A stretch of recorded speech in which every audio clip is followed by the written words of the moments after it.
Welcome back to Masters of Modern. I am your host, Alex Kessler, here with my co-host, Michael Grothy.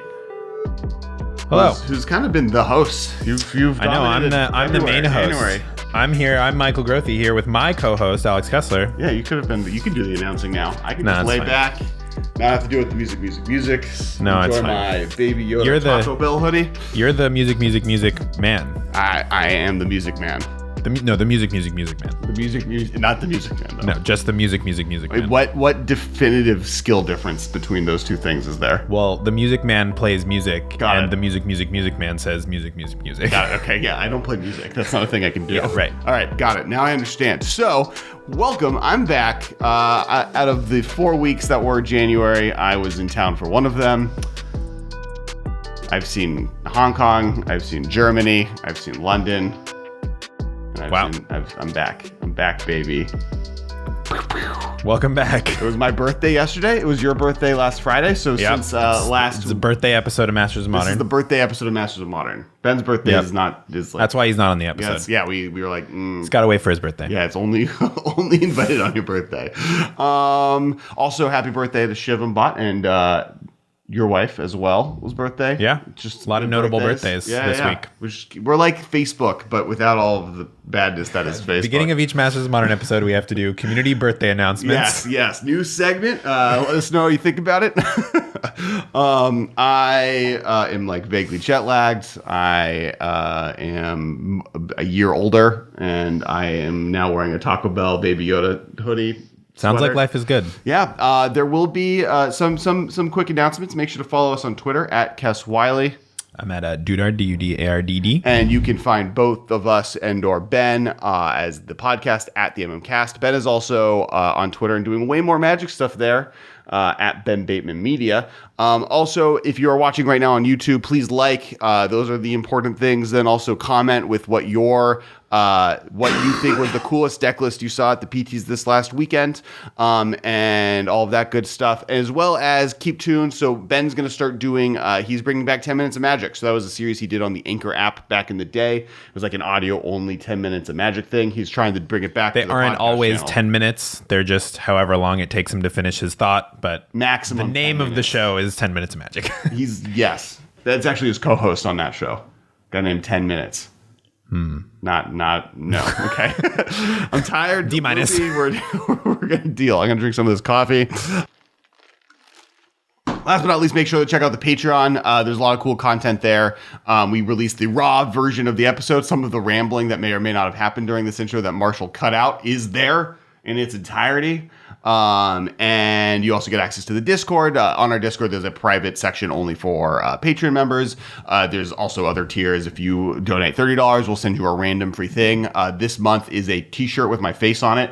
Nice. Every year there's a new shirt that my office gets for me.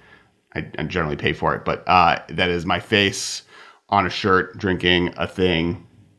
Wearing a shirt with my face on it, drinking a thing, wearing This a is shirt the third with my year. face on it. So This is year. he's wearing, it's a shirt with his face, but his face is wearing a shirt of him. Yeah, I'm drinking wearing a tea. shirt. So that's for members. There also, I think we're trying to figure out if we can make that into a merch item as well. So there could be merch that you can pay for just straight up at some point soon. Get hyped. So those are the things. Those are all the announcements. Cool. So today is actually technically, this is no longer the Masters of Modern podcast as of right now. It's the Masters of Pioneer podcast. Wow. We're pioneering into new formats, specifically one. There were 2 PTs this last weekend. One was in Brussels. And These are players tours. players tours. So with the new organized play system, they do 3 players tours that are regional. They're larger than previous pro tours. And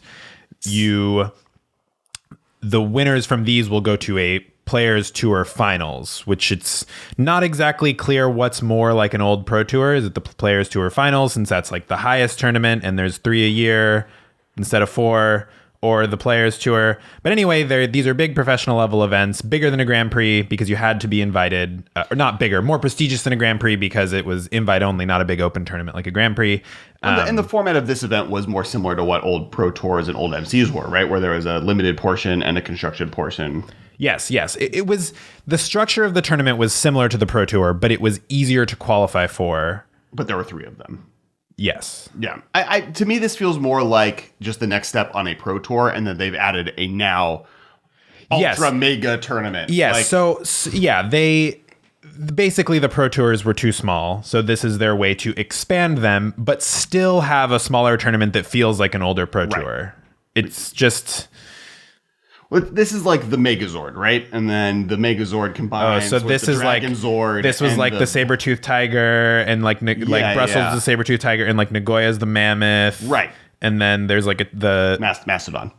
I don't know, dog. T-Rex. T-Rex is the... Yeah. Is that's going to be Phoenix? Yeah. Is the T-Rex? Yeah, okay. yeah. And then they're all going to combine into one... Megazord, which is the main Pro Tour. But they were all, the 2 that happened already, Brussels and Nagoya, were both Pioneer. So that's why we want to talk about Pioneer, because there's a lot of hot Pioneer stuff. And I actually just realized that I didn't have it up on my computer, but there was also a Star City Games team tournament that was 1 player standard, 1 player Pioneer, 1 player modern. So there is even more Pioneer hotness, although the results from that tournament are a little bit odd because you win or lose as a team, right? So you could lose 9 of your rounds as Pioneer, but it doesn't matter because your other teammates carried you or whatever, right? So it's a little bit hard to get a meta read based on that. We'll talk about some of the cool decks from that as well as soon as I pull them up, but the PTs are like the main big.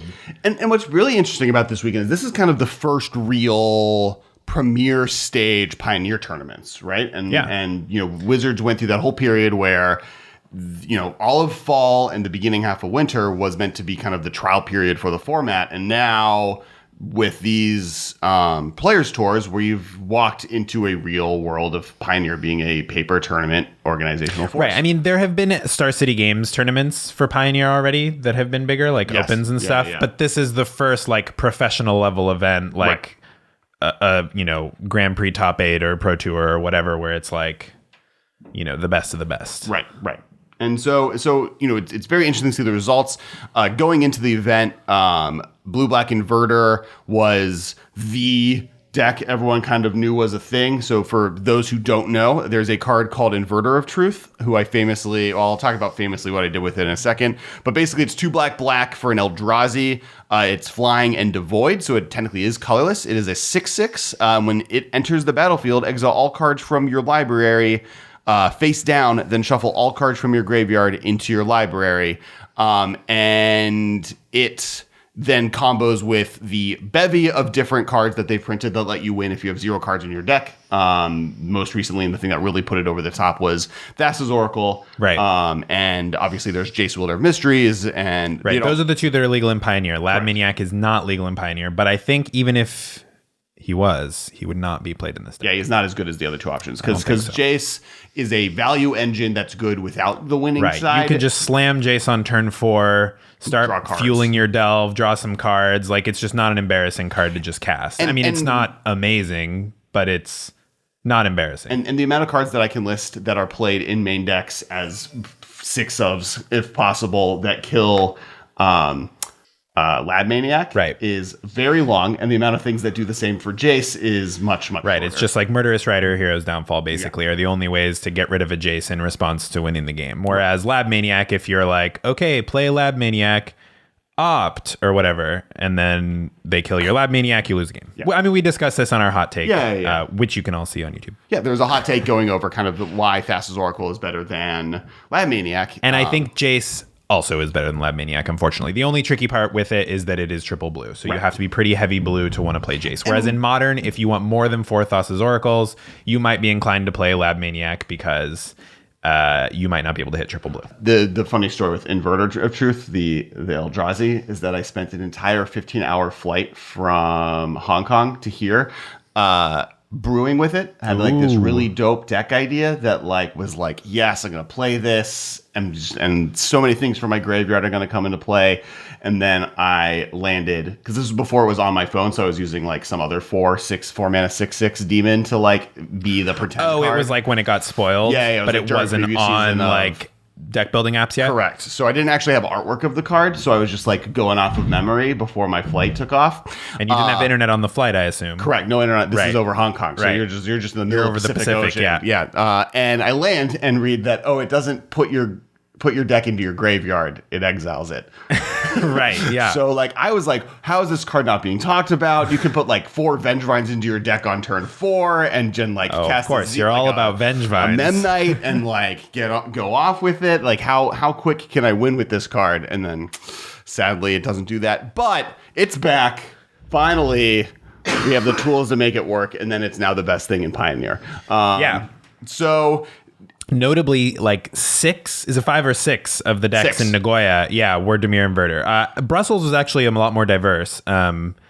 It had only 2 Dimir Inverter out of the top 8, which seems like a pretty reasonable. Now there in Nagoya in the top 8 there are 2 flavors of the inverter deck. The first one is the classic one that people kind of knew coming in, which was much more of a control classic, just blue-black Dimir shell that then just wins with the combo. Yeah, you like use disruption like Thoughtseize and Thought Erasure to like rip up their hand so that they can't stop you from doing your thing. You're playing Dig Through Time to like kind of make your graveyard a little bit lighter, easier to win with Thassa's Oracle, not to mention find your combo. I mean, Dig Through Time really ties this deck together, I think, because it allows you to kind of get rid of cards from your graveyard so you can win more quickly with Inverter after you play it, and it allows you to dig for your combo as like a 1-2 punch. And so that's kind of what everyone thinks, and that plays very similar to the Splinter Twin decks of Modern, right? Yeah, and Jace is really good in that deck as well because you're like a control deck that just can like draw a card every turn and answer all your opponent's threats with fatal pushes and stuff, and just kind of use it as like your janky Jace the Mind Sculptor that sometimes just wins the game. Right. And if you look at like it kind of does what Splinter Twin used to do, right? You have 2 different angles of attack. You have the basic. Instead, Splinter Twin was much more of like a tempo build. Yeah. That like, I can't react to stuff because if I mess up, they'll just win when they untap. And this has a similar mode. It's a little bit more control-y than necessarily tempo, but you're still like on the back foot at every moment of the game because at any moment it could just be like, I win. And I've seen people playing this deck just like kill their opponent with combat damage from Inverter of Truth because it's a 6/6 flying. Right. Once you've like torn up their hand and killed their creatures and you play Inverter and you like have a 6-card library or whatever, you just attack them 4 times. You just attack them 4 times, or 3 times if they've played a Shockland or something, right? Like sometimes you can just kill them because you've drained their resources so much and it's you have a 6/6. Yeah. So I will say that, like the lack of Bolt, Snap, Bolt definitely makes the combat damage kill more difficult for this deck than Splinter Twin. Splinter Twin could very often just Bolt, Snap, Bolt. And the problem was that you always had to be like holding up mana and like you couldn't ever tap out because they might twin you. And this deck has that, but it doesn't put as much pressure because of the lack of Lightning Bolt in Pioneer. It's something that's been interesting to me because I like haven't seen a lot of people react to this deck in Modern being like, oh, we can just play this. Like, and part of it is you do lose Dig Through Time, right? You lose that part of the Delve package, which is an important piece. But I feel like in Modern, there's enough card pool available to figure out other workarounds, be it stuff that exiles your graveyard on purpose or stuff along the lines of like, what's the guy? It's Banana Man. Tasigur. You play Tasigur. Yeah, and there were some of the Dimir Inverter decks that did well at these Pro Tours or Players Tours were playing like 1 Tasigur. Yeah, sure. It's not incredibly common, but it's also just a control piece that can beat them up, gives you kind of a secondary win con. Its ability is relevant when you're this kind of like, sit back and have a bunch of mana untapped type control deck. But I think people are probably going to try this in Modern, and being like a Modern focused podcast that talks about Pioneer, we always talk about kind of what can Modern learn from Pioneer, and perhaps this is a deck that could get ported over into Modern. It's going to need some updates, but yeah, I think like every card that's been banned out of Pioneer we've talked about, and there was going to be a whole conversation at some point in this episode on like, does this deck need to have cards banned out from it? But I do want to talk about the other flavor of it first. But I think that like this maybe gives the Splinter Twin players the combo they were looking for, and there's ways that like you can splash red, right? Like you can bring in red if you want to bring in the Snap Bolt Snap plan that deck had. Like you don't lose a lot by having that with this kind of game plan. I don't know. There's a lot of really cool things that this deck does, and it just is very powerful. Now the other flavor out of Nagoya was there's a mono blue devotion version of the deck that is playing Gadwick, not Gaddick. There's too many cards that are too similarly named. Gadwick Teague the Wizened. Yeah, he doesn't let people play instants and sorceries over 4 mana or X spells. Weirdly enough, except himself. He's legendary. You can't have 2 of them anyways. I'm trying to bring up. I have definitely cast Gadwick when I had a Gadwick on the battlefield because I wanted to draw cards. Yeah. But Gaddick, the wizard, doesn't let you do that. Got it. It's too good, Michael. It's too good. So it's playing Gadwick the Wizen's Harbinger of Tides, Merfolk Trickster, Thassa's Oracle. Like, it's playing a lot of the cards, Brazen Borrower, playing a lot of the cards that like were very powerful, spicily enough for Leyline of Anticipation. Yeah, I see some of the like blue-based Nykthos decks playing Leyline because it just supercharges your Nykthos. Right. In the same way that like the mono green deck that got Leyline of Abundance banned was doing the same thing with Leyline. Now that deck could generate mana much more efficiently because you're like Leyline of Abundance into Elf that now taps for 2 mana, and you have like extra devotion because you have these powerful 1-drops. But this deck like uses Leyline of Anticipation in some of the same way, and it gives you like a huge edge over like, you know, reactive decks where you can play on the end of their turn, and you can like tap out for a Gadwick on the end of your turn, because tapping out for a Gadwick at sorcery speed is going to open you up to like maybe getting comboed out, or maybe getting, you know, your opponent is able to resolve a key spell that like you can't come back from, like a Nissa who shakes the world or something. But with Gadwick on your opponent's end step, that's pretty nice. A instant speed X spell draw card that then like provides some amount of stabilization either in a blocker or life gain has been proven to be, or tap their tapping things is like been proven to be very good. So giving Gadwick instant speed capabilities makes it terrifying. Yeah. And I've seen, you know, with the Leyline game plan, there's even mono white, like I've seen new Heliod based devotion lists playing the white Leyline, or Sanctity main deck Sanctity. That's cool, because like that's a card that like in general is super relevant, and especially in a format where like the 2 best interactive spells in the entire format are like unmistakably Fatal Push and Thoughtseize. Right. So you're going to see a lot of Thoughtseizes no matter what you're doing, and it prevents you from getting Thoughtseized. Yeah, it like shuts that down, and yeah, it was terrifying actually when I ran into it randomly on Moto. But so this deck, and kind of one of the cool things that this deck can do is then make so much mana with Nykthos that Gadwick, instead of Inverter of Truths, can act as its own like secondary win condition. Yeah, Sam Black actually wrote about this deck on Star City, a deck without Inverter, but it was playing Thassa's Oracle because it adds 2 devotion, it smooths out your draws, and this it was a deck using Nykthos where like sometimes you could randomly win with Thassa's Oracle. You'd be playing like a typical mono blue devotion plan where you're like hitting them with creatures and Brazen Borrowers and playing the tempo game, but because Nykthos can generate so much mana with Gadwick, you can just draw your deck by like, you know, Gadwick for 6. Next time I tap Nykthos, it taps for 10 now, so I'm Gadwicking for 10, and then you're like, oops, Thassa's Oracle, I win. Right. Well, because it allows you to, I'm correct that Thassa Oracle, it just matters that of the devotion number, your devotion number has to be higher than your deck, and then you win. Equal to or greater than, Equal to or greater than. So eventually your just devotion is also at say 10, plus you Gadwicked for 10 a few times. You're now at such a high level that you're just like, right. Whoops. And it smooths out your draws because it always scries. So if you just play it into 5, not scries, but if you just play it into 5, I know it's the hidden mode of Thassa's Oracle, is you can play it when it doesn't win the game. Yeah. If you just have like 5 devotion or whatever on turn 4 and you just play it, it adds 2 devotion, and then it just digs 5 cards deep and looks for your Nykthos or looks for your Gadwick or looks for whatever piece you're missing to do your thing. Looks for your Inverter of Truth even if you're playing that in your deck. So I think Inverter is like a really cool card in this deck, but it also kind of highlights like one of the things you can do with 2-card combos is if you can make one of the cards just a playable card in your deck, you can just slot the combo in. Yeah. Well, that's what Splinter Twin ended up doing, right? Right. That's what classically these decks, when you see a 2-card combo that like both pieces are bad, that's a 2-card combo that is likely not to be good enough. But as long as one of them is fine or to good, like basically, where is Pestermite going to shine? Right. In like a tempo deck. So let's build a tempo deck that just has Splinter Twin in it. Right. Where is Thassa's Oracle going to shine outside of an Inverter deck in either like a Merfolk deck, which there's not a lot of support for in Pioneer, or in a Devotion deck because it's blue and it counts your devotion. It says devotion right on the card. Yep. Yeah. So because it shines in that deck, you could just throw the other combo piece in and call it a day. Right. And that's kind of what we're seeing with Heliod too, is like people are building decks where Heliod is good and then Ballista is just going to also be good. and or the reverse, right? Where like Ballista is a good card, right? It's the moment it was printed, it was powerful in every format that exists. And Heliod, there is a little bit of a do nothing, but you can make it work in different ways, and it makes it more powerful. And that's something I'd actually be very interested to see in the future is do Merfolk decks start looking at these two cards as something to pick up? Because both of them do work within the strategy. You do have the issue of like, in this deck, this was taking advantage of the fact that Gadwick plus Nykthos is kind of its own combo.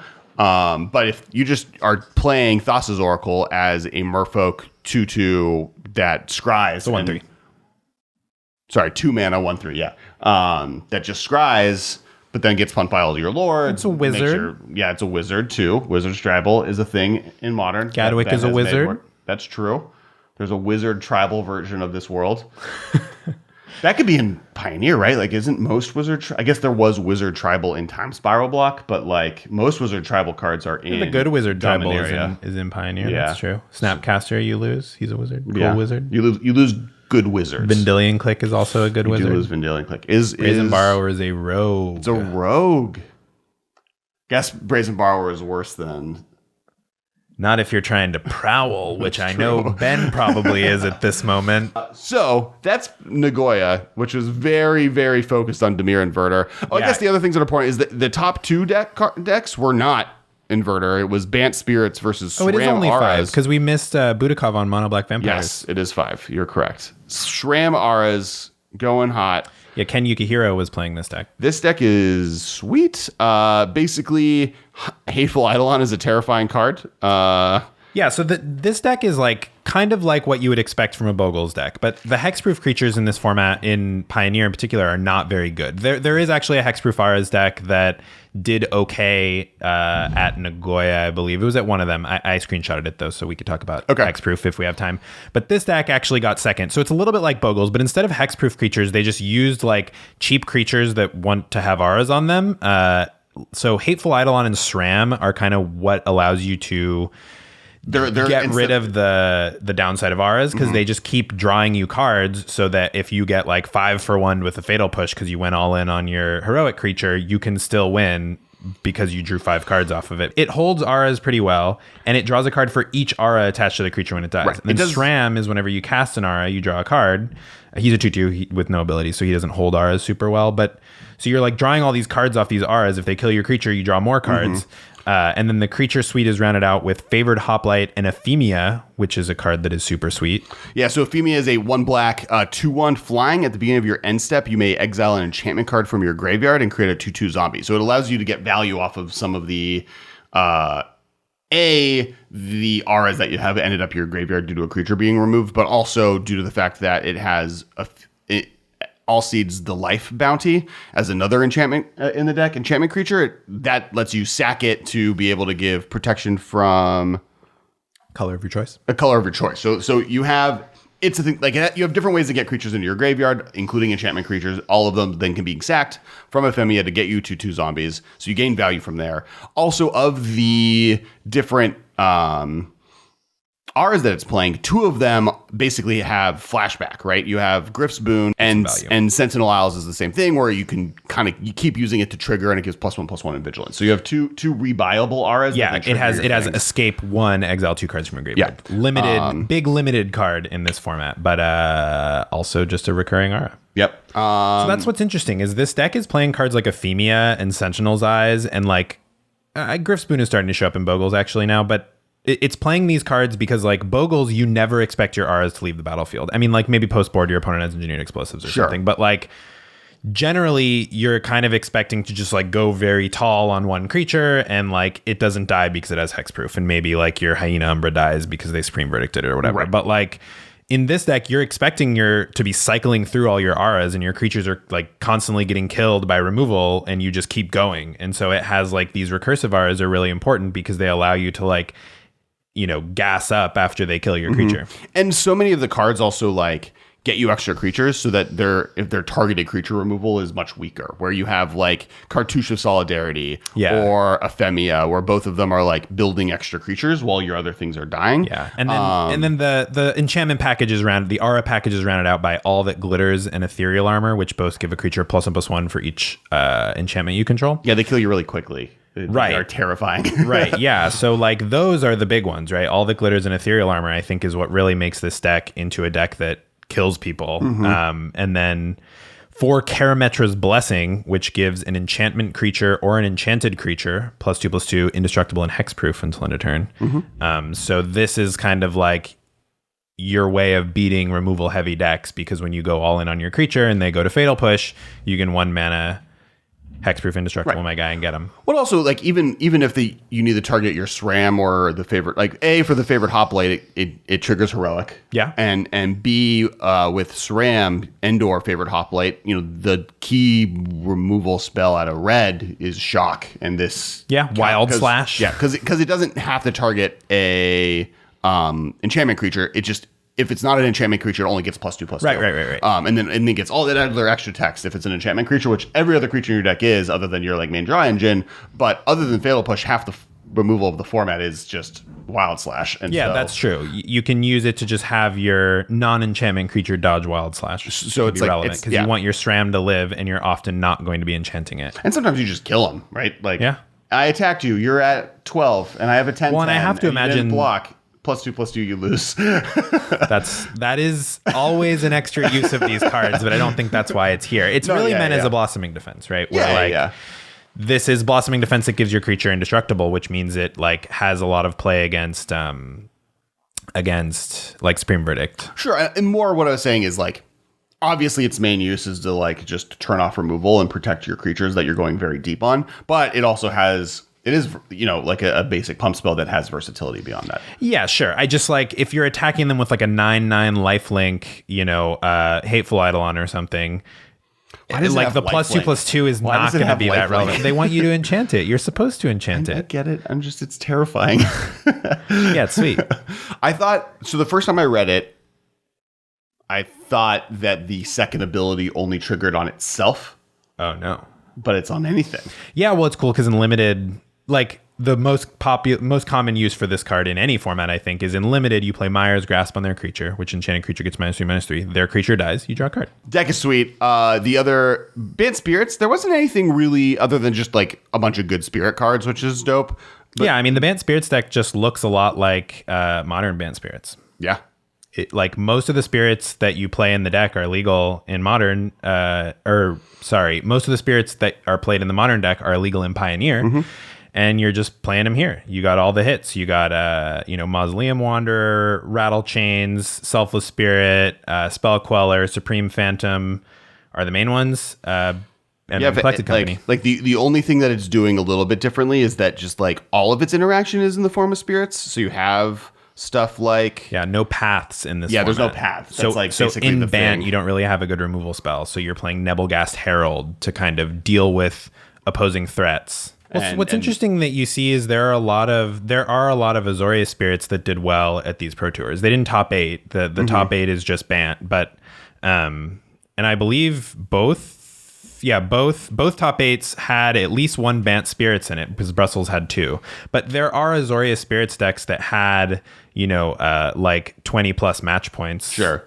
If you look at like the Pioneer list that did well, because what's interesting about these multi-format events like Pro Tours and Players Tours is that a lot of times people will just not practice enough draft, and so they won't do well in draft, but then they like X'd standard or whatever, like X1 standard. So if you go and look at those decks, there are quite a few Azorius Spirits there. They just didn't quite make it to top 8. Right. The top 8 of the events are always something that you have to take with a grain of salt for that reason, right? Like these are the best 8 Pioneer decks that also were piloted by players that performed admirably well in the limited portion. Right. Or at least well enough, right? Because if you XO constructed at a Pro Tour, you don't have to do that well at draft to top 8. Sure. But you can't go 0-3, right? Right. It's more that there are other lists out there that are very powerful in the format that aren't represented here because their pilots were not as good at limited. Theoretically, right. The last deck to talk about from PT Nagoya before we get on to Brussels is Mono Black Vampires. Yeah. This is a deck that basically, this was something that was being done in standard, but Sorin Imperious Bloodlord can act as a sneak attack, but for really big vampires. Like a show and tell. Show and tell for vampires. And you're not getting to play Emrakul status ones, but you get to play on turn 3 5 drops that normally would be not available to you. Yeah, and it has like a lot of extra utility, right? Like you can just play it on an empty board and start plussing. You can play it when you have one vampire out and just like start gaining some life or whatever.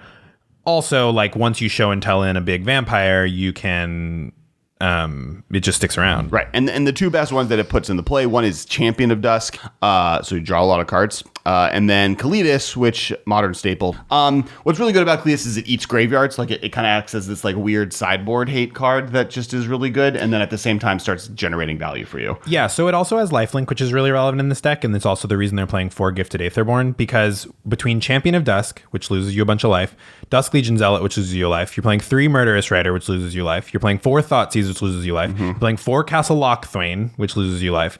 You're like paying a lot of life in this deck, and you really want to be able to gain it back. And like Kalidas being able to like sacrifice any of your creatures or a zombie to get +2/+2 is super relevant, because Murderous Rider is also a zombie, right?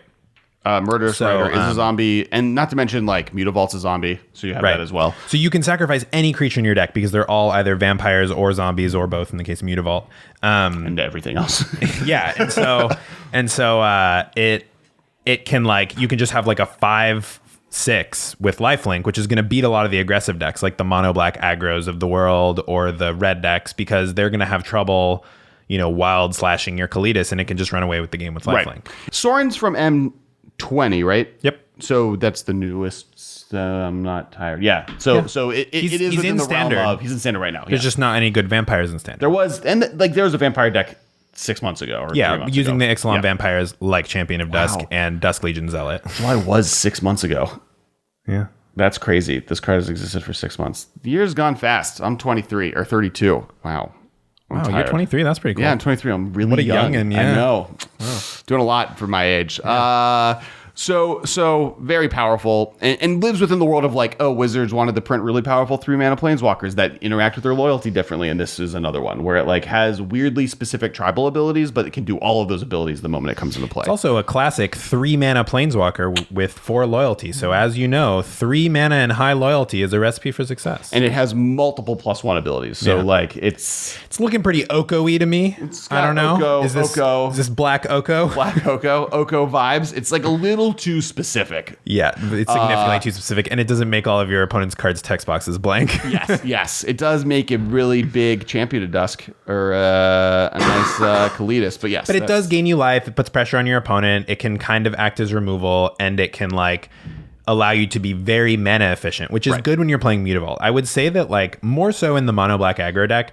But in a lot of these monocolor aggro decks in Pioneer, Mutavault, I would say, is like a huge key card because it gives you like the resilience to sweepers. It's just very efficient. It has relevant creature types so that like in this deck, it's a vampire, so it can draw you cards of Champion of Dusk, or your Sorin can give it a +1/+1 counter or whatever, right? You can sack it to Kalidas.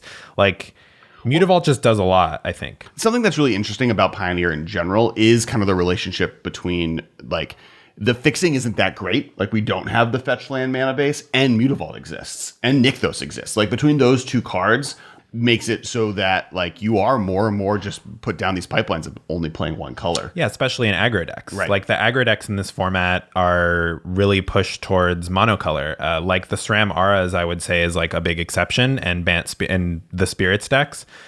But even those are like a little bit mid-rangier. Like if you want to play just like straight up aggro, I feel like you're really pushed towards monocolor and Pioneer, because the big aggro decks that we're seeing are like mono black aggro, sometimes vampires, sometimes just straight mono black aggro, which we'll get to when we talk about the top 8 of Brussels. The next thing we'll talk about. Yeah. And then, or you're playing mono red, or you're playing like these new mono white Heliod decks. People are still trying to figure out exactly how aggro those are supposed to be. But you know, there's a big push towards monocolor decks, and even these like mono blue devotion decks can be, you know, relatively aggro. And again, it's like they're monocolor. They get to play Nykthos. They get to play Mutavault if they want, although the Inverter deck isn't, because it's playing a bunch of blue-black lands. But right, and like if red becomes more popular, Master Waves becomes more of a thing to look at because it has the ability to just like take over games, and you have Original Thassa, which is just a big 5/5 that is unblockable if you want it to be. So like mono blue has really reasons to do it. Like each of the colors now, I think other than maybe mono white, has real reasons to be monocolor, and mono white has those too. It's just people haven't figured out the best shell. Yeah, which we'll talk about mono white. Yeah. Their mono white did perform well at these tournaments, just didn't quite get a top 8. Sure. And then the other mono black deck that top 8. Now we're pivoting. Yeah, we've discussed all of Nagoya because it was 5 Dimir Inverter, Bant Spirits won, the Ephemia Aras deck got Orzhov Aras, I guess, got second, and then the Mono Black Vampires deck rounds out the top 8. Oh, yeah. And then moving over here, where there was one Dimir Inverter list in the top 8, very different look. There were multiple Bant Spirits lists in this top 8, which I think is an interesting feature of this format. But then Mono Black Aggro, red deck wins, and we'll talk about the winner in a second. Lotus Breach was also in the format, in the top 8. But Mono Black Aggro, just to segue correctly, this is much more of like a classic Mono Black Aggro deck, playing just kind of really good, powerful removal spells, just kind of playing a bunch of low-to-the-ground things. Interesting that they're not playing anything along the lines of Gary. Like, you're not Gray Merchanting anyone out. Yeah. This is not a devotion list. Well, really. I think of Gray Merchant as more of a mid-range card. Like, it costs 5 mana. This deck is just like loading up on 1-drops and Mutavaults with some efficient interaction,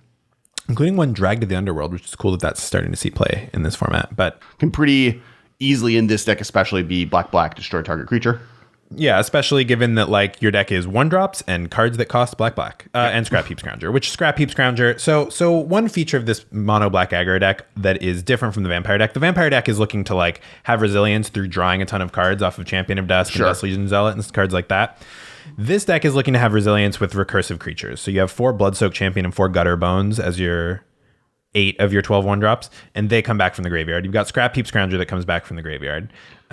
So you're looking to like be resilient through recursion, which is something that black cards are typically great at. And you just, it's aggro. You just beat them up as quickly as possible. You remove their blockers, and it's also taking advantage of those cards with Rankle, right? You're able to play your like main 4-drop. You do have a Spawn of Mayhem, but often it's going to be black 1 as a 3-drop. But with Rankle, 4-drop, you get in haste, and you can start using it as an Abyss because you have these like recursive creatures that you can bring back every turn, and your opponent likely does not have the ability to recur. Yeah, I mean, against some of these decks that are playing like big main deck life gain, like the Aras deck, or something with Kalitas or whatever, you can fly over with Rankle, hit them, make them sacrifice their creature, and you can just like, if you can't aggro them out, you can grind them out with Rankle by like sacking your Bloodsoaked Champion and discarding a Gutter Bones and then getting them both back or whatever. Right, like having that many ways to get creatures back from your graveyard or graveyard interaction kind of maximizes Rankle. Gives you the ability to kind of almost swing as a 4/3, though each of you draw a card. But the fact that you can force them to discard, lowering the amount of cards they have while you discarding things that you can buy back, as well as making them sacrifice a creature while you have another creature in play that you can also recur, is like definitely a power boost to the card, and a card that's already powerful without having that extra boost. Yeah, it does like a little bit of a Liliana the Veil impression, where if you're playing against a combo deck that's like spending the earlier turn sculpting their hand, you can start just making them discard a card every turn. You're discarding too, but you don't care because you have pressure on them, and maybe you're discarding a Scrap Heap Scrounger, or maybe you don't have any cards left in hand because you have 12 1-drops in your deck, or and you're the deck playing Thoughtseize, where you can make sure that the key cards that they might want to hold on to are going away, while also forcing them, like you're kind of hitting them on both ends, right? You're hitting them, their worst card is going away every turn, and their best card is going away at the key times that you need it to. Right. Like Rankle, in some senses, is a little bit like a 4-mana Liliana the Veil that like also hits them for 3. Yeah. It's for 1 extra mana, you get a flying 3/3. Yeah. Granted, it has to hit them to do any of the things, so I wouldn't say that it's better than Liliana the Veil, but it fills a similar role in your deck where like it can hit their hand if you need to hit their hand, it can hit their board if you need to hit their board. And it combines well with Thoughtseize. Yep. The next deck we're going to talk about, red deck wins. This deck is sweet. I mean, it's playing Carry Zev, which is just really cool. Is this chonky red? So yeah, chonky red is the one of the like premier mono red decks that gets played in the format. I would say that like the red aggro decks that we're seeing are somewhere between like mono red aggro with like tons of 1-drops that you expect, and chonky red, which is like often playing like multiple 4-drops and Glory Bringers and stuff. This deck shaved Glory Bringers for Monastery So Spears compared to like true chonky red, but I would say that this deck is still pretty chonky. You've got 4 Torbrand, which is a 4-drop. You've got 1 Chandra, you've got 3 Goblin Chain Whirler, 4 Bone Crusher Giant, which are all 3s. You've got Abbot of Carol Keep, which allows you to like spend a lot of mana. If you've got a lot of mana, you're playing 24 lands. This doesn't strike me as like what you would expect from mono red aggro in like modern or even standard. I mean, even standard mono red aggro right now looks smaller than this a lot of the time. So I'd say this is pretty chunky, but the 8/1 drops is like a little bit of a break from typical chunky Right. red. Well, and it's interesting. It's taking advantage of Bone Crusher's adventure text to like up its ability to really trigger prowess with Soul Scholar Mage and Monastery Swift Spear. When you first look at it, you're like, this is the least amount of instants indoor sorceries I've ever seen being played with the Monastery Swift Spear. Not to mention 8 Monastery Swift Spears with Soul Scarred Mage, but the fact that Bone Crusher Giant is technically a 1 red shock draw card. Yeah, Bone Crusher Giant is super flexible in that regard because it can be spells if you need it to be spells. It can be a creature if you need it to be a creature. And then other than that, like a lot of these decks just kind of play a little bit like the Ramen Up Red decks. Right. Because they've got kind of like a few cheap creatures to put some pressure. You've got some burn spells. You've got some Chandra. You've got some Ramen Up Ruins to finish them off. These decks are often playing Ramen Up Ruins instead of Mutavaults as like their monocolor, colorless land free roll. It's playing, this was playing 2 Castle Embereth, 4 Ramen Up Ruins, and then 1 Mutavault. So it does still have the 1, but it is much more on the like sack my mountains to do 2 damage to your turn and you'll just eventually die. Yeah. Yeah, and then Torbran with Goblin Chain Whirler beats all the creature matchups. Torbran is so sweet. Yeah. Someone pointed out that you can find it with what's the red creature from Imperial Recruiter? Yeah, Imperial Recruiter. That's a cool commander play. Yeah. No, it has nothing to do with Modern or Pioneer, but in Commander, the fact that you can get them with it is like really cool. Loving it. Or gives you a reason to put Canadian that in your like Highlander. Spell Slinger red deck, your like Jaya Ballard deck or something where you're not playing that many creatures. Imperial Recruiter, get in there. I need my Torbran.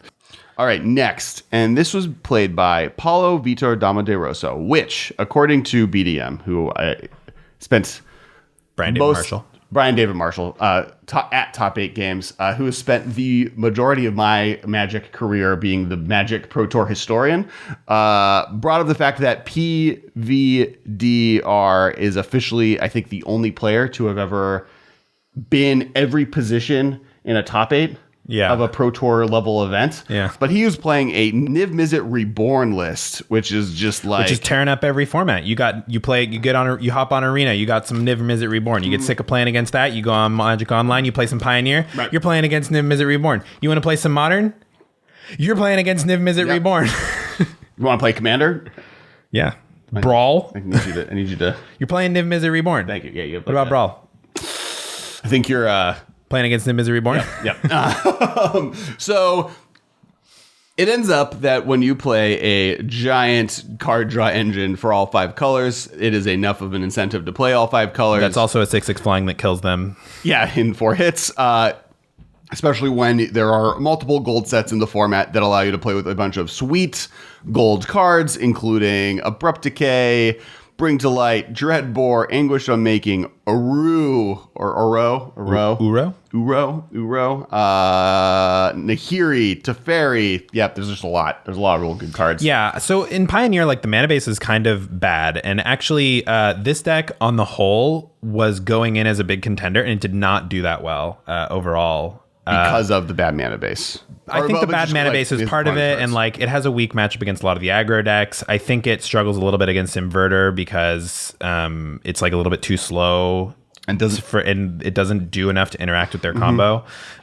Post board, I mean, I'm sure it gets better. You've got like Thoughtseizes post board, and you can bring in the right answers for their threats. But I think it wasn't super well positioned. But Paulo is like a wizard, and is one of the best players in the world, if not the best player in the world. Player of all time. So yeah, I mean, he's definitely close. So, he was able to take this to a top 8 finish. But on the whole, this deck did not perform very well. But Sylvan Caryatid does a little bit to shore up the mana base issues. I think it's like one of the key cards of the deck. And Goose. I mean, Goose, again, is like kind of more of a life gain engine, but it does let you play your Niv Mizzet a little bit earlier and gives you that missing color. you can set up to be able to play the spells that you're missing if you need to, while also being a life gain engine versus something carrot hit, which is just. And then the versions that we're seeing in Pioneer typically are playing Bring to Light, which is the Battle for Zendikar sorcery that has Converge. So it costs 3 blue green, and then for each color you spent on it, you may search your library for a creature, instant, and/or sorcery card, or just not or sorcery card with converted mana cost less than or equal to the number of colors of mana spent. Bring to Light. Exile that card, then shuffle your library. You may cast that card without paying its mana cost, so you can use Bring to Light to cast Niv Mizzet. Yes. So the general idea with Bring to Light, and this is what you typically see in Bring to Light decks, is you have one card you want to get. Maybe it's Scapeshift, maybe it's Niv Mizzet, but whatever it is, that's the reason you're playing it. So basically you have 8 copies of Niv Mizzet in your deck. So if you have 1 mana of each color, you've got 8 copies of Niv Mizzet that you can get with that mana. If you don't need a Niv Mizzet, these decks are always playing a ton, or if you need something else that's more important, these Niv Mizzet decks, because Niv Mizzet digs so deep, and you want to like kind of maximize the number of cards you can draw, you're playing a ton of like wild one-ofs of various color combos that Niv Mizzet can pick up, and Bring to Light can pick them up too. So if you really need a Slaughter Games or this deck is playing Solar Blaze over Stream Verdict, which is interesting. They must have needed a Boros card. You can grab those with with Bring to Light. You can grab a Slaughter Games to get Inverter of Truth. You can grab Solar Blaze to blow up all your mono black aggro opponent's creatures. You can grab Anguish of Making anything. To get rid of their like important permanent. So it gives you a lot of flexibility, especially in a deck like Niv Mizzet where you're playing all these one-ofs. And then once you post board, you have even more random one-ofs you can grab with it. Deafening Clarion, Enter the God Eternals, Night of Autumn. Yeah, I think the main deck Slaughter Games is actually a nod. It must be a nod to Inverter, and I think that might be why PV performed better than the other Niv pilots. I would have to see like what other Niv pilots were playing, but I feel like the main deck Slaughter Games probably gave him a big edge versus the Inverter decks that I think the Niv Mizzet decks are typically weak against. This also feels like it doesn't have the combo kill, but Birthing Pod is like, it has a lot of similarities where there's a lot of one-ofs, a lot of different, like, you need to know every single card in your deck to be able to win and know what you're doing and be able to find the right card at the right time, and even know like, oh, is this hand keepable? I'm playing with a bunch of one-ofs. Are these the one-ofs that I want when you even are in the mulliganing position? But the Niv Mizzet, like Paulo being so good, like one of the things that Birthing Pod had, like for 3 years in Modern, it was probably the best deck in the format, but just finding the right list and finding people good enough with that list was so like skill testing that it took 2 years for people to realize, oh no, this is the best deck in the format. Like there was one moment where like something happened where like basically the difference between people realizing it was the best thing and not was no cards were printed, just people found the right list. And this could be a deck like that, right? Where there's like so many different options. Maybe you need 2 Slaughter Games in the main deck. Maybe you need XYZ and getting that list right, while also having a pilot that like the chances of Paulo making a mistake are much lower than another player. And there's so many options available. Like if you cast Bring to Light and you have the option of any card in your deck, but you don't like picking the right one to make sure you win. Right. It's hard. And it's like you said, there's 2 layers, right? The first layer is what is in your deck. Do you have the right cards in your deck? And that's very difficult. Yes. And then after that, after you have the right cards in your deck, which one are you getting, right? Like, are you grabbing Niv right now, or is Slaughter Games more important? Like, what do you need in this particular matchup at this particular moment, knowing exactly what your opponent's doing, knowing what you're doing, knowing what you're going to do next turn? Like having do you remember who was it? Reed Duke who had the like GP where the coverage was all focused on him throughout the entire thing. That was one of the best GP coverages I've ever seen. Yeah. So like, I would love to see Paulo playing this deck as a PT coverage, because like literally there were probably moments in games where he got a thing that every other player on the Sun would be like, that's dumb, you shouldn't get that card, and then he'll like win because of it 4 turns later. Yeah, and like, I definitely could see it with a deck like this. So I forgot to mention this. We're talking about Slaughter Games versus Inverter. We actually saw a really sweet card in the Nagoya top 8 sideboard, one of the Inverter decks in the Nagoya top 8. I forget which player it was, but they were playing one. It's the card that's like, grab an Eldrazi, a colorless Eldrazi card from your sideboard or that's been exiled, and put it into your hand. It's from Shadows of Innistrad, and you can use it to grab your Inverter if somebody like Unmoored Egos you or Slaughter Games is you.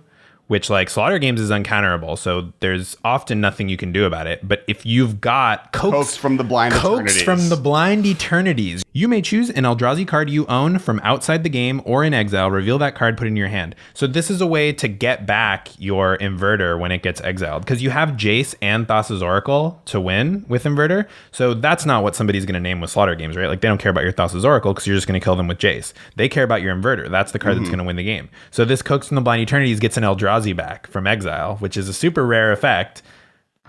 But Inverter's an Eldrazi. Yep. Genius. Love it. Well, and they also, as we discussed, are more likely to kill you with combat damage. Yes. And once you take the Inverter, there's like very little way for them to win, because they're like so unlikely to mill their whole deck and win with Oracle, and they don't have a backup plan really that doesn't involve Inverter. I mean, post board, a lot of these decks probably do have a backup plan. But also, I think that compared to like modern Splinter Twin days, like Unmoored Ego is a card that is much more efficient than any effect like that we've seen before. So I think it's like much more popular than Slaughter Games is. Has ever been. For me, I would almost lean towards the other version of this deck, the devotion one, or I would like try and find ways or cards that I could be playing in this deck that allow it to have a B plan.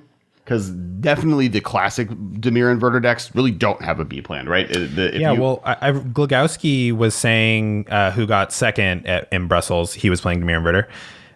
He was saying that like his sideboard of like boarding in creatures like the Scarab God and Thief of Sanity was really good for him. And Cletus, just kind of being a more traditional blue-black controlling mid-rangey style deck was a really powerful sideboard plan for him. Now that this Inverter deck has kind of cemented itself as the deck to beat in Pioneer, that means a lot of people are going to be innovating ways to beat it. For one thing, you're going to see more probably of these Slaughter Games type effects in sideboards on Unmoored Ego.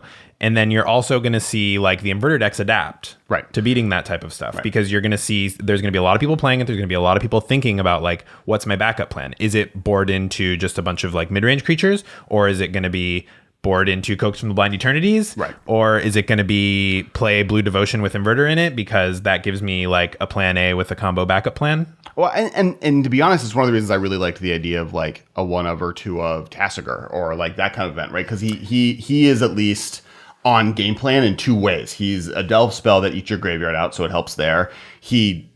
But he's also a 4/5, just big attacker that you can get on turn 2. And he draws cards. And he draws cards. So he kind of does, and he can even get your combo pieces back, because depending on what you put in your graveyard, you can get the Inverter, Truth, or Thassa. So like he does a lot of the things you want. Is worse than something, say, like Dig Through Time, but is also a threat, and so lets you start attacking. Yeah, and we didn't see it in either of the top 8s, but I was going through all the decks that like did well but didn't top 8, like had those decks in constructed only had a bunch of match points. And yeah, there were some Dimir Inverter decks that were playing one Tasigur. Yeah, just like in part probably for that reason. It gives you a good backup plan, but it also contributes to your main plan. Right, they have to now deal with a Tasigur in front of them.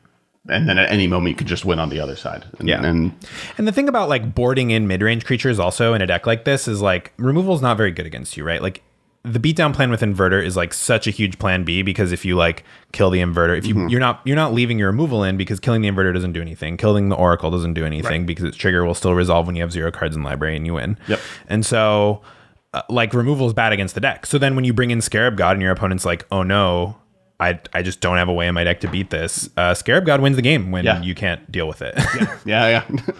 All right, so that was second place. We didn't really deal with third and fourth. We dealt with Niv Mizzet, but also Lotus Breach. This deck was like really spicy going into it. The one that actually top 8'd is doing something a little bit differently. Before they were playing the Chronic Flooding. Yeah, so the Lotus Breach, like the stock Lotus Breach deck going into these tournaments, and it was like expected to be a big contender, because it's like the classic, it's like the Storm of Pioneer, right? Where you're not very interactive, you're a pure combo deck, no backup plan, you don't need it, you're just gonna combo as quickly as possible and win. And so typically they play, you get a Lotus Field in play and another land, can be anything. Any land. And then you play Hidden Strings, which is a Ben Bateman favorite. But yeah, you're basically using it to untap your Lotus Field and 1 other land. So it's kind of a ritual, costs 2, adds 4. Right. Or 2 Lotus Fields if you're lucky, and then you're just adding infinite mana and you win. Not infinite, but... so classically what would happen is you have Hidden Strings in your hand, you have this, you have an Underworld Breach, and you have a Chronic Flooding. You enchant one of your lands with Chronic Flooding. So that way, when you tap it to add mana, you mill 3 cards. You play Hidden Strings to untap your 2 lands. So now you've got 4 mana left over. You play Underworld Breach. You use the other 2 mana to escape your Hidden Strings, milling 3 again. And each time you cast Hidden Strings, you need 3 cards to escape it with Underworld Breach. And the Chronic Flooding provides the 3 cards. For free. No mana, just every time you do it.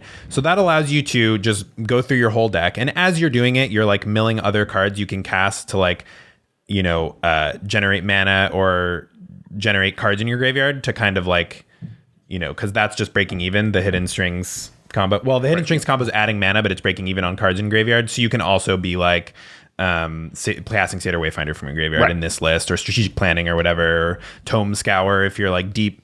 And so so you're going through your entire deck this way and adding mana, and then once your entire deck's in your graveyard, you cast your Thassa's Oracle and you win. What this deck is doing, the one that top 8'd Brussels, instead of playing Chronic Flooding, which is like a card that's kind of miserable in multiples and like doesn't do much if you aren't comboing. I guess it fuels your graveyard for Dig Through Time or Escape or whatever, but like... Sure. But now he's playing Fae of Wishes instead, because with Fae of Wishes, you get access to your entire sideboard, so you can grab a, Supreme Verdict or a Thought Distortion if either of those cards are going to win you the game, or an Ugin the Spirit Dragon, because you have like... infinite mana, but there's things you need to kill. Right. Or there's an Underworld Breach in the sideboard as well, so you can make sure to grab that.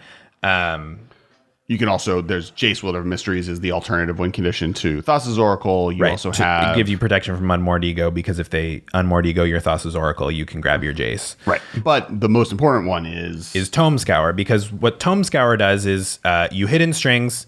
So instead of fueling your graveyard with Chronic Flooding, which does it for free, you're Tome Scouring yourself instead. So now you're netting a bunch of cards in your graveyard, allowing you to sometimes cast Hidden Strings twice. So Tome Scour... you're netting 2 mana each time you Hidden Strings because you're making 4, but you're spending 2. Mm-hmm. And for those who don't remember, Tome Scour is 1 blue. You put the top 5 cards of your library into your graveyard. It's technically target player, but nowadays you're targeting yourself. Yeah, you're targeting yourself. It was a card that saw no play in any format. Then Faithless Looting was banned, and now it's seeing play everywhere. Yeah, people have been exploring it a little bit. And I think Merfolk Secret Keeper helped with that, actually. I think people were like, well, Merfolk Secret Keeper actually looks... like an okay card. I'm going to start playing that. Wait, maybe Tome Scour is better. Right. But so Tome Scour, you use the 2 mana that you net off the combo to Tome Scour yourself twice. So now the limiting factor is the mana rather than the cards in your graveyard, but you can cast Hidden Strings twice every once in a while, because the Tome Scour is putting more cards in your graveyard than number of times you are doing the combo. Mm-hmm. So you're like Tome Scouring yourself, and it does the same thing basically as the Chronic Flooding. It just like costs more mana but puts more cards in your graveyard. So that was like a cool piece of innovation that this pilot had, is the Fae of Wishes, and I think it definitely earned them the top 8. Yeah, I think like giving them a card that is relevant all the time versus a card that's only relevant really when you're winning the game is like really important. I think that's like how you kind of innovate and get to a top 8 on one of these large Pro Tour events. Oh wow, this deck's also playing 4 Thespian Stage to get like multiple Lotus Fields into play. I didn't notice that. That is not typical of these decks because they're playing a bunch of colors. In fact, this deck is playing 3 of them. It's playing Teamer. Some lists are playing even more decks than that. Well, it's playing more out of the sideboard. It's playing 1 Lost Legacy. It's playing Thought Distortion, but it has ways to make black mana. Well, the only way is Lotus Field. But Lotus Field, like, you're not casting Thought Distortion ever unless you have Lotus Field anyway. So. Something that's cool about Thespian Stage, it's playing 1 of Blasting Zone or Blast Zone. You can get rid of tokens with Thespian Stage.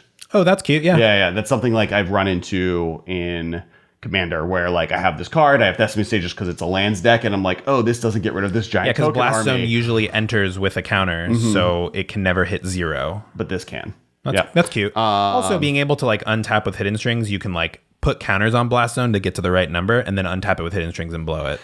Another thing that I want to talk about this deck before we get into the winning deck is Underworld Breach's relationship with adventure cards.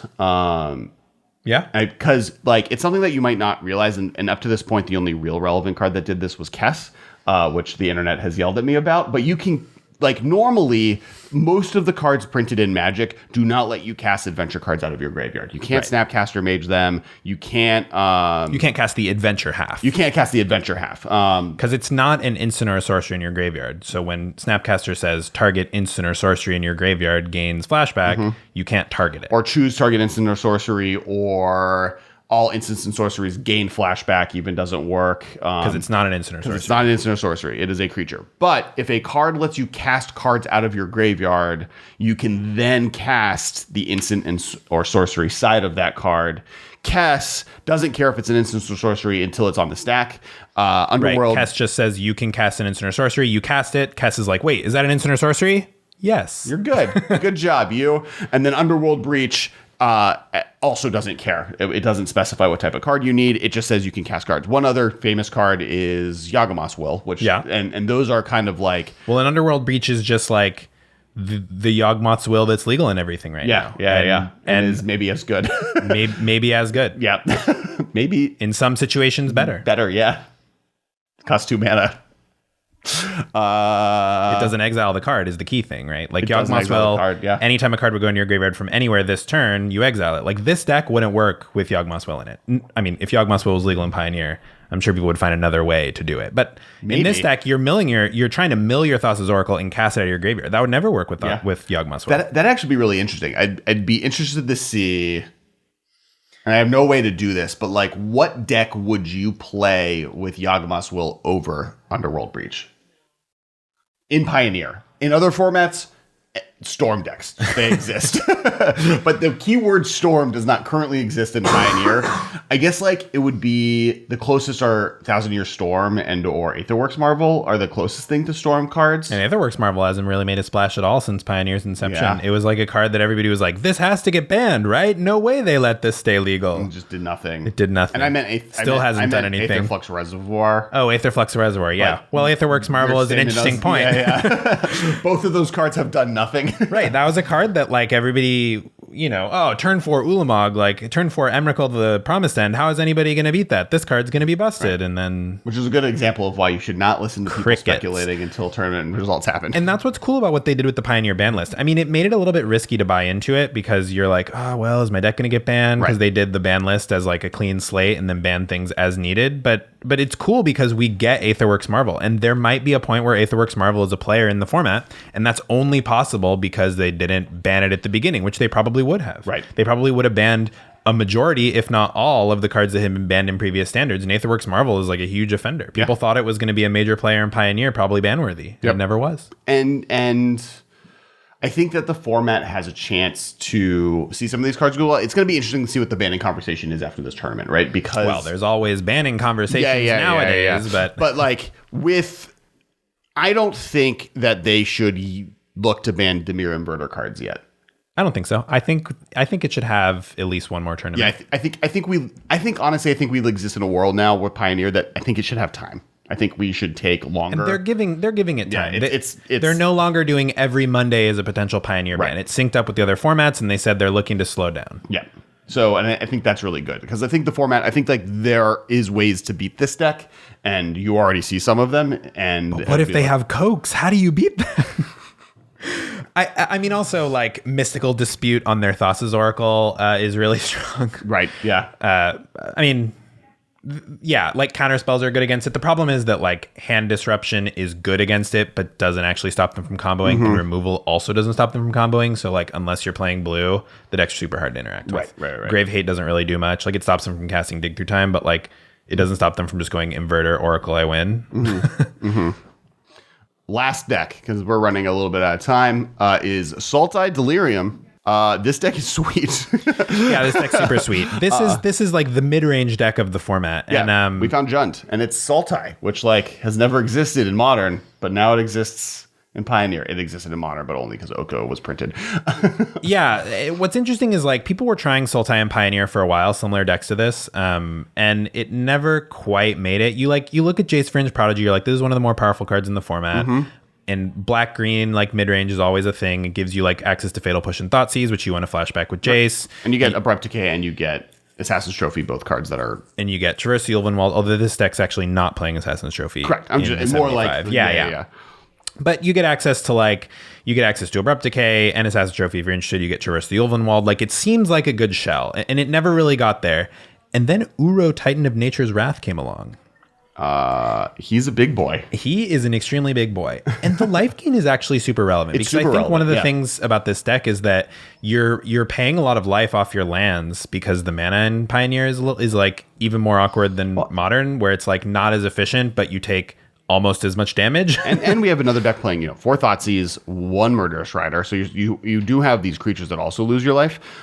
Interesting enough, like between Corsair, Curfix, and Uro, which they also combo together in a cute way, you have a decent life gain package that definitely can help you kind of get there. And Scavenging Ooze, to be totally honest. Yeah, so this deck is playing 4 Satyr Wayfinder and 2 Grizzly Salvage to stock the graveyard. Once your graveyard stocks, you've got 3 Traverse the Ulvenwald to find your 2 Corsair of Kruphix, or your 1 Emrakul the Promised End, or your 1 Ishkana, or your 1 Murderous Rider, or your 1 Scavenging Ooze, 1 Tireless Tracker, 1 Walking Ballista. So that's like your Traverse package, right? And then obviously you can find an Uro with Traverse if you need it, or a Jace Vryn's Prodigy, which is also in there to stock the graveyard. But Uro is good also because of all the ways you're filling your graveyard, it ends up in your graveyard. This is a deck that strikes me as like being built around Uro. Like, this deck was built because Uro exists, and it takes maximum advantage of Uro. And it's freaking nasty. Because it has like multiple ways to get into your graveyard, then takes advantage of those multiple ways to get in your graveyard to power out Delirium using Emrakul or Traverse. It then, and what's the spider? Ishkana? Yeah. In Innistrad Limited, one of the best strategies was spider spawning, which this is then a big reference to in many ways, because it's like the legendary spider spawning. Well, and like, Mark Rosewater's blog, where everybody is always like, Mark, when are we getting legendary? Insert my favorite creature type here. And he got a lot of requests for spider, like, oh, giant spider's been in since alpha. Like, spiders are so cool. Give me a legendary spider. And so here's the legendary spider. Yep. We're still missing, plenty of fan favorites like legendary crab or legendary jellyfish and whatever, but we'll get there. Where's the crab? We'll get there. Crab, Michael. Where's the legendary crab? This deck is also playing a little bit of a Planeswalker suite, which is pretty common in black-green based mid-range decks, which I would say that this is. Well, Liliana the Last Hope takes advantage of the graveyard being full, and then Nissa stocks it a little bit. And stocks it, and then Nissa, Who Shakes the World, is just really good when it's in play. Yeah, Nissa, Who Shakes the World is, I think, a card that is just going to become a staple of Modern and Pioneer, and obviously is dominating Standard as well. It's just generates a lot of mana, generates a lot of value, protects itself, has a legit ultimate. It's just what you want out of a Planeswalker. It's so interesting that this is the best Nissa ever printed, and no one was talking about it for the first 6 months of it being legal. That's because it was in the set War of the Spark. And if you're not aware, that set made a lot of history. Okay, so of the Gatewatch, not the best Gideon, not the best Jace, but top 3 Jace, maybe? For sure, top 5. Role player Jace, I mean. What? It's definitely a role player Jace. Yeah. Like, the decks where you're going to play Wielder of Mysteries, none of the other Jaces are going to do the job. Right. It is it has an ability. It's best to the fairy. The other Jaces are just really good. Best to fairy. Yeah. The other 2 Teferis are heavy hitters. Yeah. All Teferis are good. All 4 of them? Can't wait for M2021. Like, if we talk about the Planeswalkers that we've seen in these decks, we've seen like a bunch of Teferis, we've seen a bunch of Jace Wielder of Mysteries, we're seeing a Nissa here. I guess Liliana the Last Hope is not a Warwalker, and Vryn's Prodigy isn't a Warwalker. Jace Vryn's Prodigy isn't, and we saw Nahiri. We did see Sorin. Nahiri. But like, about half of the Planeswalkers getting played in these Pioneer decks are War of the Sparkwalkers. And if you really encompass all of 2020 or 2019. Oh no, War of the Spark is like, we haven't even talked about like Narset, and we haven't talked about. But I'm just saying, like, why weren't people talking about Nissa, Who Shakes the World, until she started dominating Standard? Well, it's because the 16 other better Planeswalkers that are all, and that's saying a lot. And the fact that like Corsair Kruphix adds enchantment into the yard to help with Delirium, Walking Ballista adds artifact.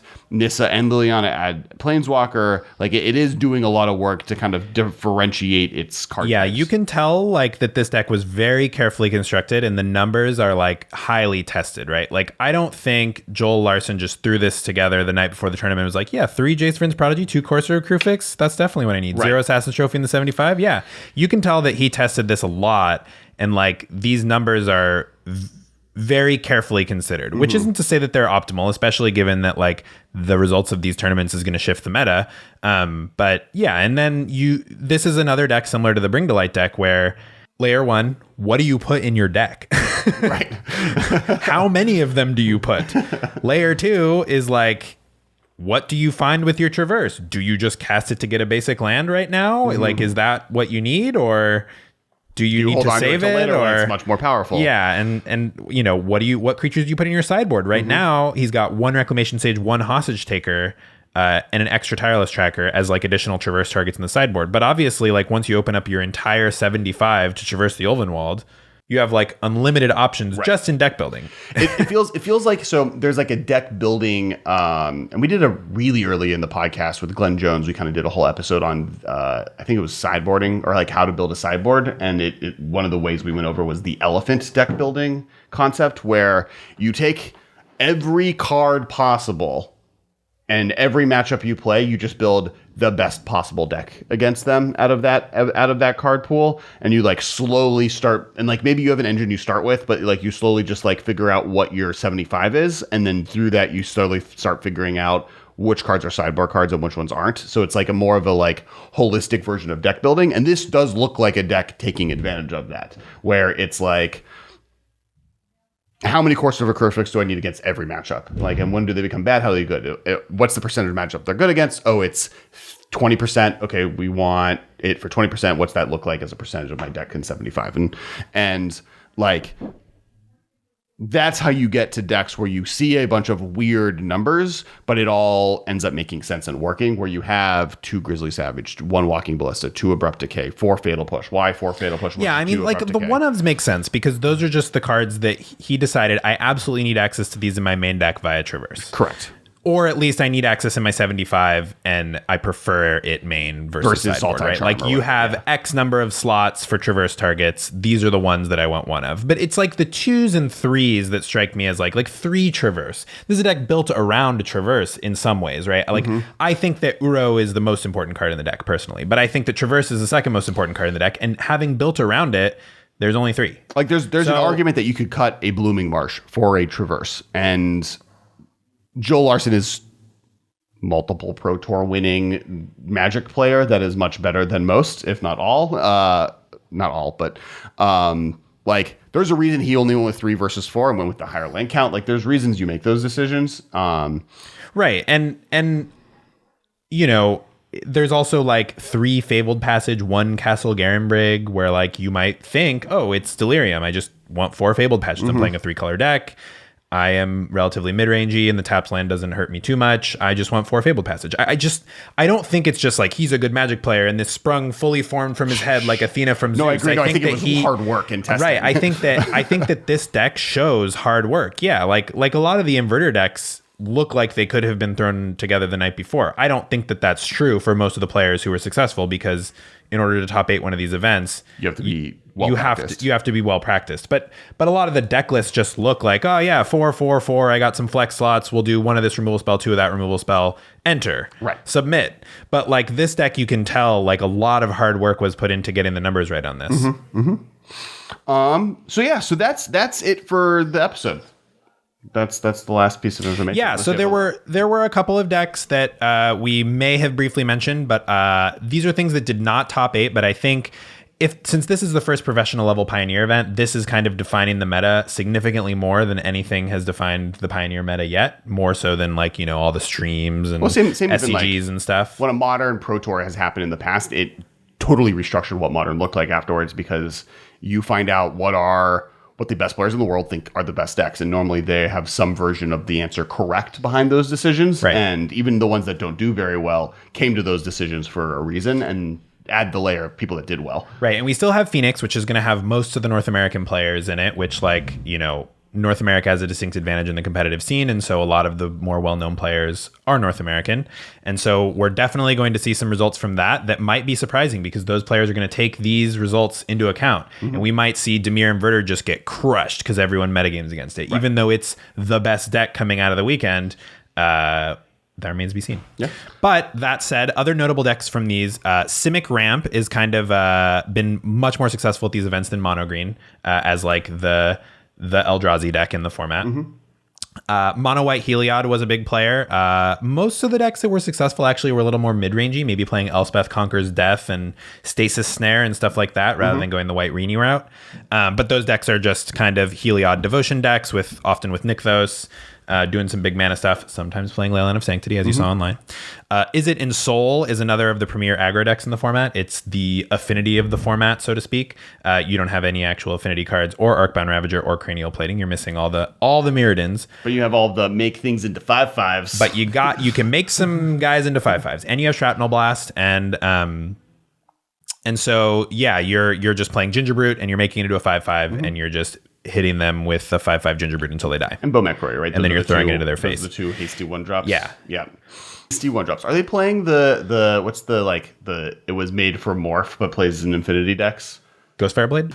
They're playing Hope of Girapur, Stonecoil Serpent, Bomac Courier, Gingerbrute as their... Oh, they are playing 4 Ghost Fireblade. This deck that I screenshotted is playing 4 Ghost Fireblade, 2 Shadow Spear. Cool. And they're also playing Hazard of the Firmament. Also Skilled Animator as another extra copies of Ensoul. Okay. That's one of the premier aggro decks in the format, I would say. Although I think that this Ephemia deck is doing a lot of similar things. We might start to see it as an alternative. Sure. Although you get burned in this deck like Shrapnel Blast.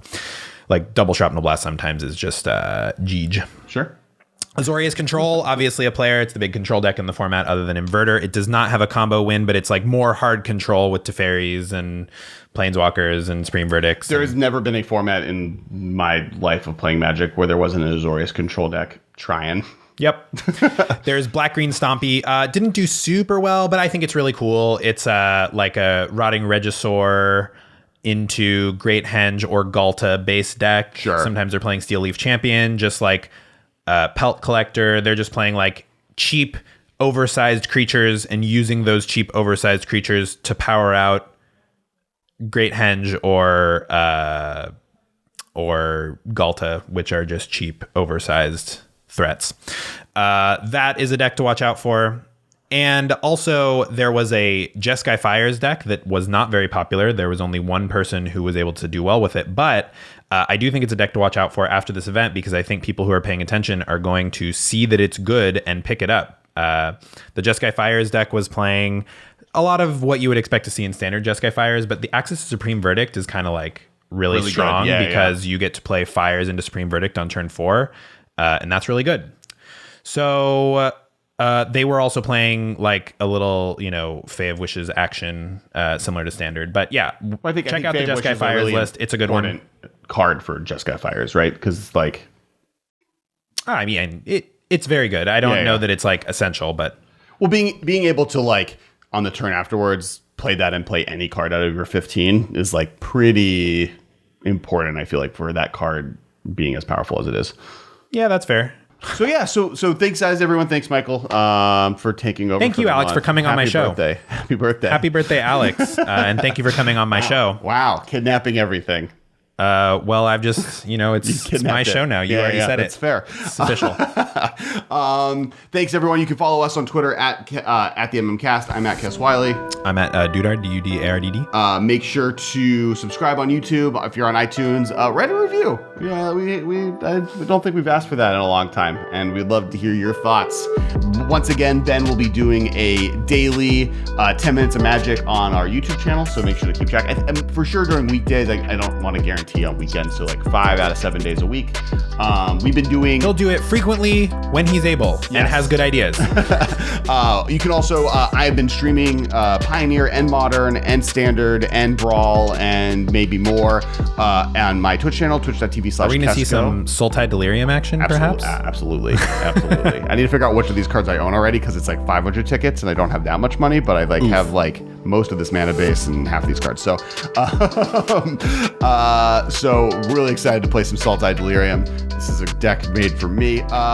And so make sure Kesko, the twitch.tv/Kesko. Thanks, guys, and we'll talk to you guys next week. This has been a production of Time Traveler Media, sending podcasts into the future.